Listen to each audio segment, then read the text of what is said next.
कोई भी अपने जीवन में अपने भाग्य की प्रकृति को तय नहीं कर सकता है। तो समय पर महारत हासिल करने का एक ही तरीका है, अपनी ऊर्जाओं के काम करने के तरीके पर महारत हासिल करना। अगर आप एक भाप इंजन की तरह काम कर रहे हैं तो बहुत समय लगेगा। अगर आप एक जेट इंजन की तरह काम कर रहे हैं तो बूम। और जिसने अपने पर महारत हासिल कर ली है उसके लिए पूरा ब्रह्मांड करुणा की मिठास है।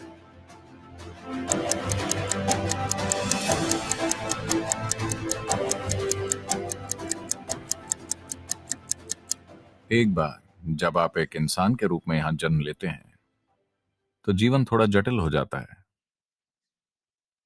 अगर आप इस धरती पर किसी दूसरे जीव की तरह आए होते तो पेट भरा होने पर जीवन तृप्त रहता। जब आप एक इंसान के रूप में यहां हैं तो पेट खाली होने पर केवल एक समस्या है, पेट भरा होने पर 100 समस्याएं। So what we are calling as life here is just a certain combination of time and energy. तो जिसे हम यहां जीवन कह रहे हैं वो समय और ऊर्जा का एक खास जुटाव है। समय और ऊर्जा के इस जुटाव को दुर्भाग्य से ज्यादातर लोग इसे लगातार शानदार तरीके से संभालना कभी नहीं सीखते। अड़चन के बाद अड़चन, हर चीज एक समस्या होती है। अगर आप बच्चे हैं तो आपको डायपर की समस्या है, अगर आप किशोर बन जाते हैं तो आपको हार्मोन्स की समस्याएं हैं, अगर आप अधेड़ हैं तो वो एक संकट होता है, और बुढ़ापा भयानक होता है। जीवन के हर दौर को लोग किसी न किसी समस्या की तरह देख रहे हैं। बेशक मौत एक गंभीर समस्या है, तो ये समय और ऊर्जा का जो जुटाव है उसे हम संभाल रहे हैं। इसीलिए हमें उसकी प्रकृति को समझना चाहिए। समय की प्रकृति ऐसी है, आप कुछ करते हैं तो ये खिसकता रहता है, अगर आप कुछ नहीं करते तो भी ये खिसकता रहता है। आपको इसे धकेलना नहीं होता, मैं बता रहा हूं।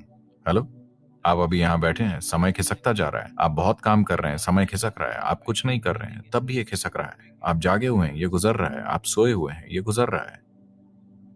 पर समय पर महारत हासिल किए बिना कोई भी अपने जीवन में अपने भाग्य को तय नहीं कर सकता। तो समय को कैसे मुट्ठी में ले? लोग टाइम मैनेजमेंट की बात कर रहे हैं। क्या आपने कभी समय को मैनेज किया है? आपके यहां बैठे बैठे ये गुजरता जा रहा है। जो टिक टिक करके चल रही है वो घड़ी नहीं है, ये हमारा जीवन ही है जो टिक टिक करके खिसक रहा है। हेलो, मेरे अंदर आने के बाद से आप अपनी कब्र के 2 मिनट करीब हैं। हाँ, आप हैं, और मैं भी। यही समय की प्रकृति है। आप जो भी करें या ना करें, आप चाहे जो करें, लेकिन आप समय को पीछे नहीं मोड़ सकते। ये बस आगे बढ़ रहा है। बात सिर्फ इतनी है कि अगर आप खुश हैं तो ये बहुत तेजी से गुजरता हुआ लगता है। अगर आप दुखी हैं तो यह आपके लिए बहुत धीमे बीतता है। क्या आपने इस पर ध्यान दिया है? किसी खास दिन आप बहुत खुश हैं, 24 घंटे फट से गायब। अब आप उदास हैं तो 24 घंटे आपके लिए एक सदी की तरह लगते हैं, हाँ या ना? तो केवल दुखी लोगों का जीवन लंबा होता है।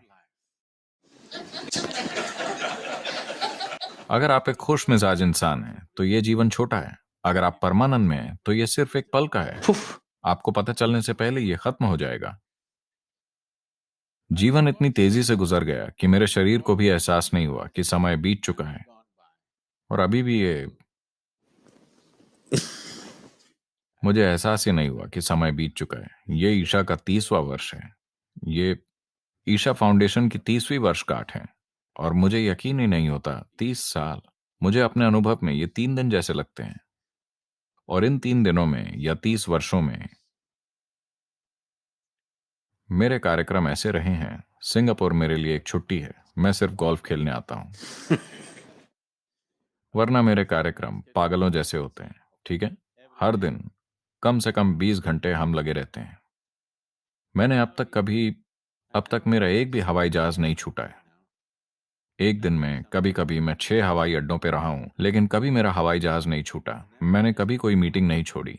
30 साल में एक भी मीटिंग में मुझे देरी नहीं हुई। लेकिन मैं समय को मैनेज नहीं करता, मैं खुद को मैनेज करता हूं। तो समय को कैसे संभालें? संभालने के लिए ये बहुत बड़ी चीज है। ये आपके हाथ में नहीं है, चाहे आपको अच्छा लगे या ना लगे, ये गुजर रहा है ना? हाँ, अगर आप यहाँ बैठते हैं तो ये गुजर रहा है, अगर आप इधर उधर कूदते फिरते हैं तो ये गुजर जाएगा। आप जो चाहे करें, ये गुजर जाएगा, है ना? लेकिन जो चीजें आप खुद के साथ कर सकते हैं, उन्हें आप मैनेज कर सकते हैं। समय के साथ कुछ नहीं करना है, तो खुद को मैनेज करने की जरूरत है, समय को नहीं। कुछ दिन पहले मैं भारत से फ्लाइट से यहाँ आ रहा था। आमतौर पर लगभग 13.5-14 घंटे लगते हैं, पर अब मुद्दा ये था कि पाकिस्तान अपने ऊपर से हवाई जहाज को उड़ने की इजाजत नहीं दे रहा था, तो 16 घंटे लग रहे थे। क्योंकि मैं सभी पायलटों को जानता था और मैं खुद एक लाइसेंस प्राप्त पायलट हूँ, तो उन्होंने मुझे कॉकपिट में आने दिया और वहां जो हो रहा था उसमें मुझे दिलचस्पी थी। तो मैं उनसे बात कर रहा था और उन्होंने कहा, सदगुरु। मैंने कहा, 14 घंटे है ना? उन्होंने कहा, नहीं सदगुरु, 16 घंटे, ये बहुत लंबा समय है। तब मैंने कहा, देखिए, मैं शिकायत नहीं कर रहा हूँ, क्योंकि बस एक सदी पहले अगर मुझे अमेरिका जाना होता तो 60 दिन लगते। अभी 16 घंटे। मैं शिकायत नहीं कर रहा हूं, मैं ठीक हूं। मैं बैठूंगा, लेटूंगा, कुछ पढ़ूंगा, कुछ और करूंगा या आपसे बात करूंगा, लेकिन मैं 16 घंटे के बारे में शिकायत नहीं कर रहा हूं। 60 दिन 16 घंटे कैसे बन गए? सिर्फ इसलिए क्योंकि हम भाप से चलने वाले इंजन से जेट इंजन में आ गए हैं। हेलो, अचानक 60 दिन 16 घंटे हो गए। तो समय को अपने हाथों में लेने का सिर्फ एक ही तरीका है, अपनी ऊर्जाओं के काम करने के तरीके पर महारत हासिल करना। अगर आप एक भाप के इंजन की तरह काम करेंगे तो लंबा समय लगेगा। अगर आप एक जेट इंजन की तरह काम करेंगे तो बूम। अभी वो बता रहे हैं कि चीनियों ने एक हवाई जहाज विकसित किया है जिससे आप बीजिंग से न्यूयॉर्क तक 2 घंटे में पहुंच सकते हैं। वो कह रहे हैं कि 2028 तक वो इसे कमर्शियल रूप से तैयार कर लेंगे। 2 घंटे। तो ये समय पर महारत नहीं है, पर इसका नतीजा समय पर महारत है। तो जो काम कोई इंसान 10 साल में करता है, अगर आप उसे 1 साल में कर सकते हैं, अगर आप दोनों 100 साल तक जिंदा रहते हैं, तो असर और अनुभव की गहराई के मामले में आप 1000 साल तक जिंदा रहे। हेलो, सिर्फ यही तरीका है जिससे आप समय को अपने हाथों में ले सकते हैं, और जिसने समय पर महारत पाली है उसके लिए पूरा ब्रह्मांड करुणा की मिठास है। एक बार समय पर महारत पा लेने पर उसके जीवन का अनुभव इसी तरह का होगा।